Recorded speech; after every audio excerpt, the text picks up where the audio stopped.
Bunda. Waalaikumsalam warahmatullahi wabarakatuh. Gimana kabarnya Kak Bunda? Alhamdulillah baik. Ya, terima kasih atas kesempatannya Bunda untuk sharing pada kesempatan ini untuk berbagi ilmu terkait dengan pengambilan keputusan Kak. Untuk pertanyaan Bunda yang pertama tadi ini Bunda. Ya. Biasanya selama ini bagaimana tak Bunda dapat mengidentifikasi kasus-kasus yang merupakan dilema etika atau rujukan moral tak? Iya. Ya, pada dasarnya kita harus memahami dulu ya, yang mana yang dikategorikan kasus itu berdilema etika atau rujukan moral. Jadi kita paham kalau dilema etika itu adalah sebuah situasi di mana keduanya sama-sama benar. Kemudian kalau rujukan moral itu situasi ketika seseorang itu dihadapkan pada salah satunya benar salahnya ketika kita mengambil keputusan seperti itu. Bagaimana Bunda menjalankan pengambilan keputusan di sekolah ini, terutama untuk kasus-kasus di mana ada dua kepentingan yang sama-sama benar atau sama-sama mengandung dua nilai kebajikan? Iya. Ini mengarah ke dilema etika ya. Kasus yang pernah ada di SDN 12 Serai Kota Bima, ada kasus seorang anak ya. Anak itu berketerbelakangan mental. Bukan sih terlalu berketerbelakangan mental, cuma mungkin karena broken home, jadi anak itu kurang diperhatikan oleh orang tuanya. Kemudian anak itu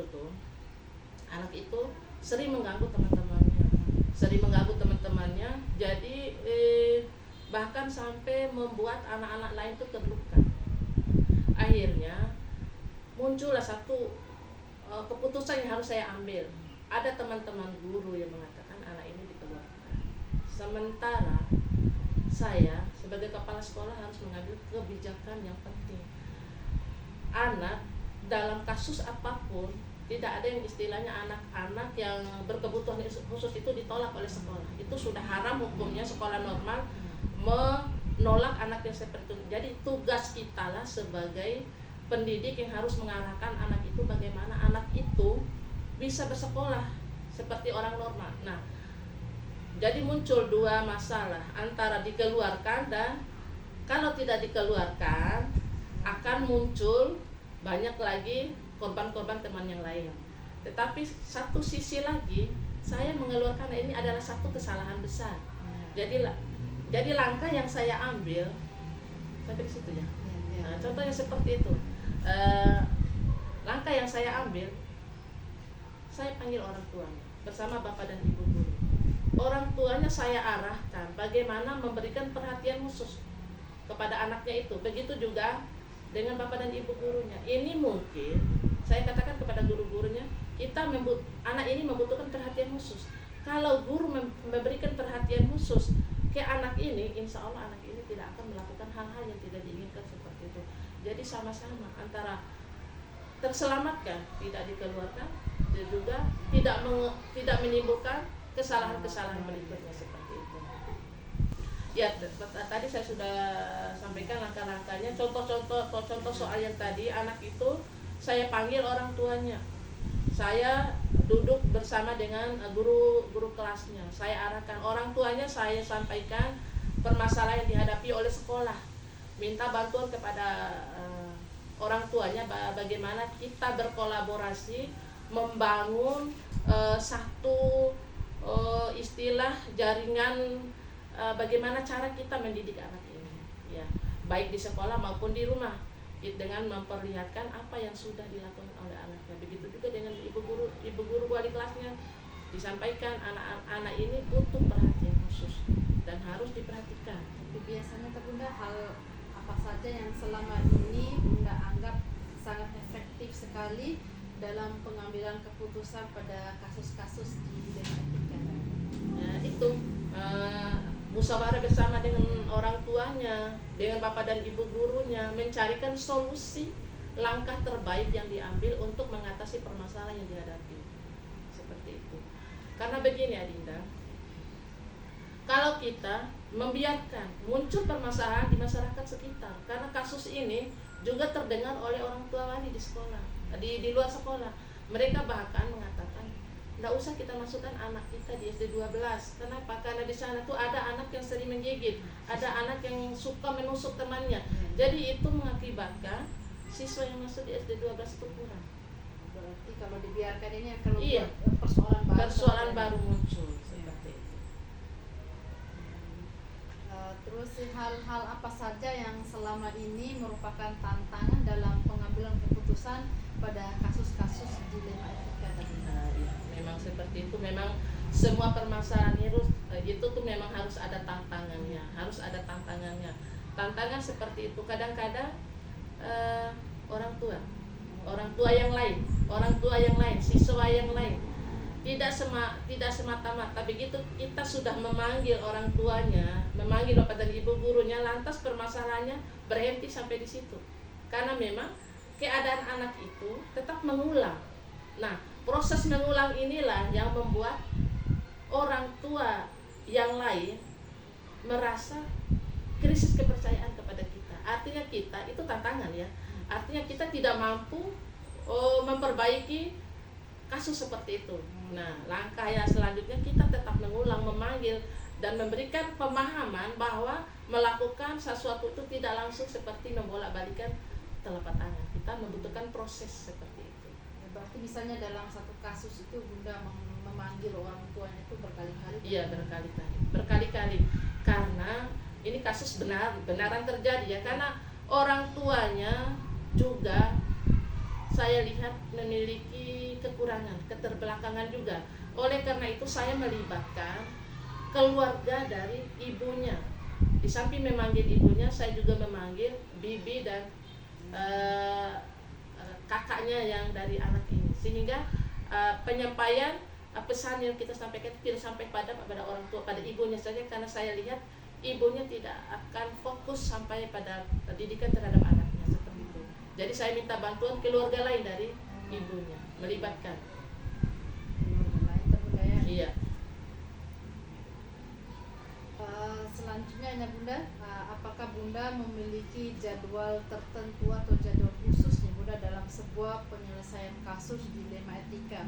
Apakah langsung diselesaikan di tempat atau memiliki jadwal yang khusus? Ya, tentu saja dilema-dilema itu muncul pada hari-hari tertentu kan. Itu kan tidak terjadwal. Ya. Jadi permasalahan itu muncul tanpa kita ketahui. Jadi otomatis munculnya dilema etika ya di sekolah itu tidak terjadwalkan. Tetapi untuk penyelesaiannya otomatis kita akan langsung segera setelah kejadian seperti itu, saya kumpulkan teman-teman guru, minta sharing pendapat dengan teman-teman, langkah apa selanjutnya. Setelah itu baru kita eksekusi, dipanggil orang tuanya dan sebagainya. Artinya terjadwalkan setelah kejadian seperti itu. Berarti intinya Bunda ini nggak membuat masalah itu berlarut-larut, tidak disimpan. Berarti selesai ada masalah selesai, karena itu tidak ya, benar ya. Karena pemikiran saya kalau kita membiarkan masalah itu merembes, otomatis akan menimbulkan permasalahan baru seperti itu. Betul. Iya. Oh iya, ini Bunda, adakah seseorang atau faktor-faktor apa yang selama ini mempermudah Bunda membantu dalam pengambilan keputusan dalam kasus-kasus dilema etika? Tentu saja ada. Di sini saya alhamdulillah punya guru yang berdomisili di sekitar sekolah. Jadi apapun menjadi kasus di sekolah itu, saya bisa menjalin komunikasi dengan guru tersebut. Dengan guru tersebut saya bisa mencari tahu problema mereka apa sih yang terjadi di rumah tangga tempat tinggalnya, terus dikaitkan dengan kejadian-kejadian yang ada di sekolah. Jadi lewat mereka lah terjadi hubungan timbal balik saya, baik saya dengan guru saya maupun guru saya dengan orang tua anak yang memiliki kasus tersebut. Ya, berarti Bunda nih nggak langsung mengambil keputusan sendiri Bunda, melainkan adanya perwakilan. Bunda memantau bagaimana sih situasi kondisi anak-anak ini lewat guru-guru yang berdomisili di sekitarnya Bunda ya. Begitu ada kejadian, saya akan langsung memanggil guru yang bertempat tinggal di sini. Saya akan mencari tahu anak ini dari keluarganya seperti apa, kehidupannya seperti apa, kasus apa yang sering terjadi di tempat tinggalnya dan sebagainya. Nah, setelah kita cari tahu, langsung kita lewat bapak dan ibu guru kita akan bersurat. orang tuanya untuk sama-sama ke sekolah untuk urung rembuk tentang hal yang sedang dihadapi oleh sekolah berkenaan dengan anak. Luar biasa, berarti langsung Ya, bergerak cepat, langsung konsepnya, bergerak. Masya Begitu Allah. ada masalah langsung Iya, kita mengambil langsung. satu sikap. Ya, berarti ini Bunda dari semua hal yang telah disampaikan tadi, pembelajaran apa yang dapat dipetik dari pengalaman Bunda mengambil keputusan dilema etika itu, Bunda? Iya, pembelajaran saya yang bisa diambil dari problema etika ini, dilema etika ini adalah kita tidak bisa semata-mata langsung mengambil keputusan berdasarkan keputusan kita sendiri. Ya, jadi otomatis kita tentu saja akan menghadapi karena kita tahu dilema itu tuh sama-sama benar. Ya. Kalau kita mengambil satu kesimpulan sendiri, jadi tentu saja akan ada pro kontra dari Iya. teman-teman lain. Jadi otomatis kita harus melibatkan semua unsur. Di sini orang tuanya bisa dilibatkan, bapak dan ibu gurunya bisa dilibatkan. Kita akan mencari solusi terbaik dari dua keputusan yang akan kita ambil itu, seperti itu. Luar biasa Bunda ya, berarti melibatkan sama unsur di Iya. sini nih. Iya. Luar biasa. Iya. Terima kasih Bunda atas sharingnya, atas ilmu yang telah dibagikan pada kesempatan ini. Mudah-mudahan bermanfaat Insya untuk Allah. Ya. mata pribadi untuk kita semua, Bunda. Ya. Terima kasih, saya juga sampaikan terima kasih. Saya minta maaf jika penyampaian saya kurang berkenan dan sebagainya. Mudah-mudahan apa yang yang saya sampaikan itu bisa di-share juga ke orang lain supaya bisa Masya bermanfaat. Allah, Ya. luar biasa. Terima kasih Bunda. Ya, terima kasih. Assalamualaikum warahmatullahi wabarakatuh. Waalaikumsalam warahmatullahi wabarakatuh. Assalamualaikum Kak Bunda. Waalaikumsalam. Gimana kabarnya siang ini Bunda? Alhamdulillah sehat. Alhamdulillah. Bunda sebagai kepala sekolah di sini sudah berapa tahun Kak Bunda? Sudah 1 tahun lebih 3 bulan lah. Alhamdulillah. Tapi sebelumnya sudah lama juga kan Iya. jadi kepala sekolah Kak Bunda ya. Ya, yang namanya sebagai seorang pemimpin tidak terlepas dari berbagai persoalan yang dihadapi, baik yang dialami oleh guru maupun oleh siswa kan Bunda ya. Ya, jadinya ada beberapa pertanyaan Kak ini Bunda. Nah, selama ini bagaimana sih Bunda itu dapat mengidentifikasi kasus-kasus yang merupakan dilema etika ataupun menunjukkan moral itu Bunda? Jadi tentunya di sekolah, apalagi sekolah besar seperti sekolah kita ini, tentunya tidak terlepas dari bermacam-macam masalah, berbagai macam masalah, baik masalah dari peserta didik yang besar ini, yang banyak ini, dan masalah dari guru. Nah, sebelum apabila ada masalah, kami mengidentifikasinya dengan yang pertama, saya harus mengenal dulu nilai-nilai yang bertentangan dalam situasi yang ada sehingga terjadi masalah. Kemudian setelah itu saya akan tentukan dulu kira-kira siapa sih penyebab munculnya masalah ini, atau apa yang menyebabkan muncul masalah ini.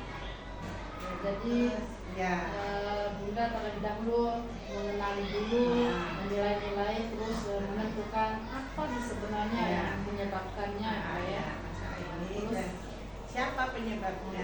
itu yang Bunda. Ya. Terus untuk yang kedua nih Bunda, selama ini bagaimana sih Bunda itu menjalankan pengambilan keputusan di sekolah ini, terutama untuk kasus-kasus di mana ada dua kepentingan yang sama-sama benar atau sama-sama mengandung nilai kebaikan.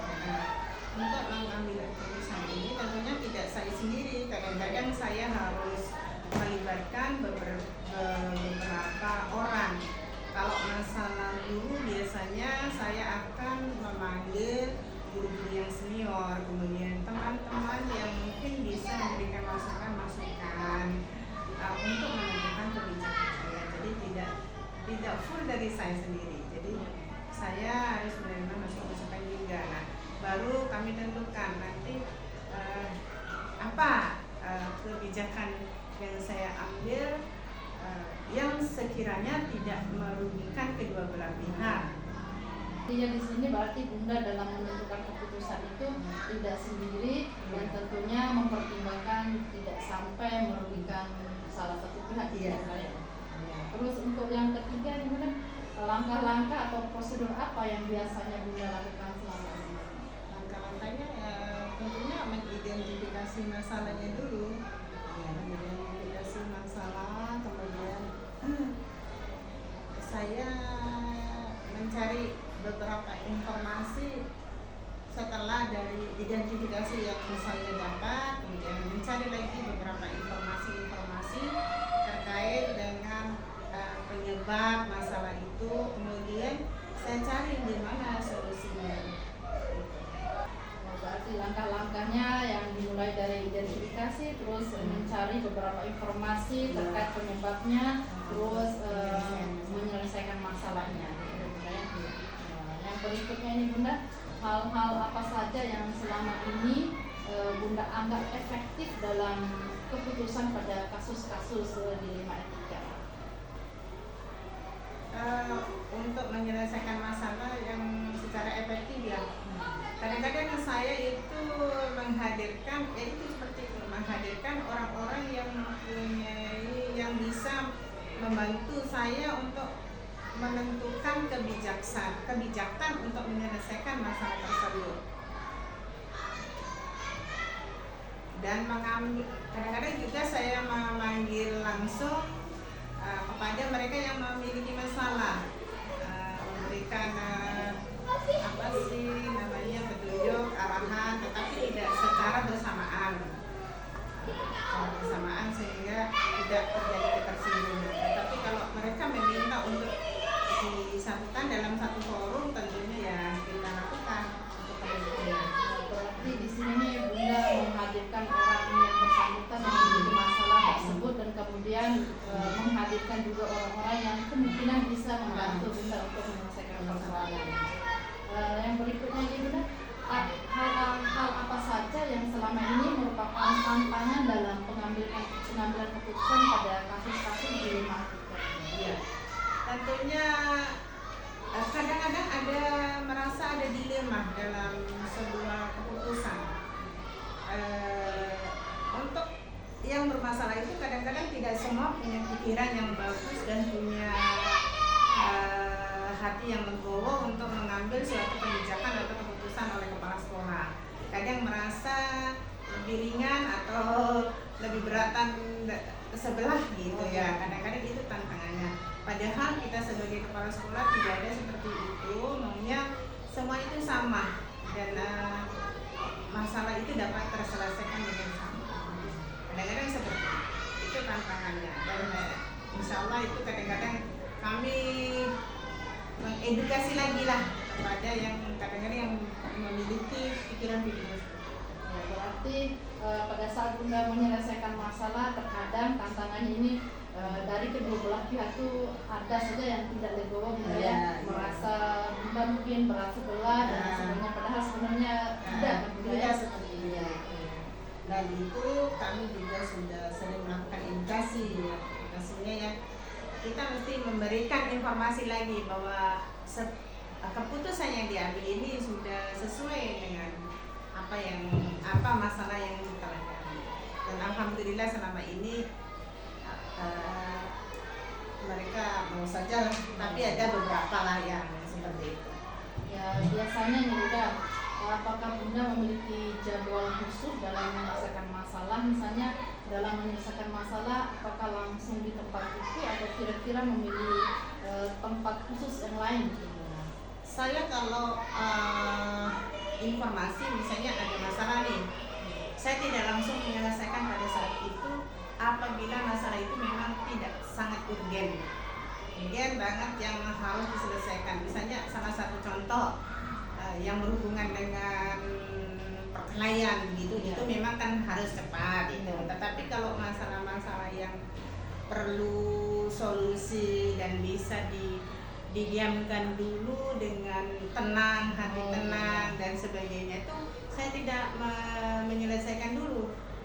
Saya kadang-kadang kan begitu mendengar laporan, kepala sekolah sebagai manusia juga punya rasa emosional yang tinggi ya. Nah, jadi supaya yang bermasalah juga tidak, emosinya sudah rendah, dan saya juga sudah punya ada waktunya untuk ini pertimbangannya segini gini ya, saya tidak langsung langsung, tetapi tidak langsung pada saat itu, tapi ada waktu tertentu yang saya jadwalkan, tempat tertentu yang sekiranya tempat itu dan waktu itu mendukung kondusifnya saya mengambil atau menyelesaikan masalah tersebut. Nah, berarti di sini Bunda menentukan dulu jenisnya, misalnya kalau kira-kira itu dalam permasalahan dan bagaimana pertanian dengan murid, Bunda bisa langsung menyelesaikan satu video. Tapi ada juga mungkin nih Bunda melihat dulu masalahnya, membutuhkan ketenangannya, terus membutuhkan waktu dan tempat supaya dalam menyelesaikan masalah itu lebih kondusif. Luar biasa ya Bunda.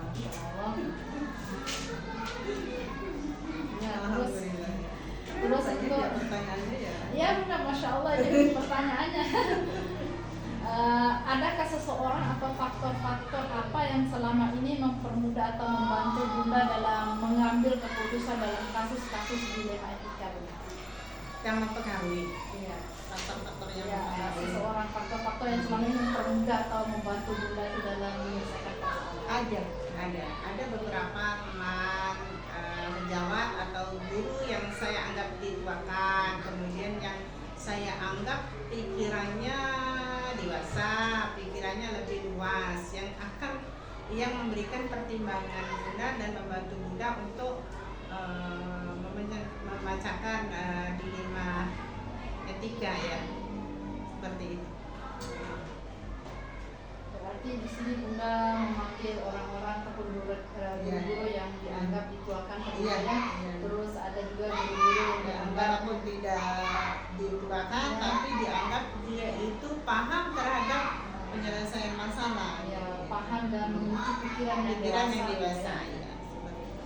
Nah, ini yang terakhir nih Bunda, dari semua hal yang telah disampaikan tadi Bunda, pembelajaran apa yang dapat dipetik dari pengalaman Bunda selama ini dalam mengambil keputusan yang terkait dengan dilema etika ini? Iya.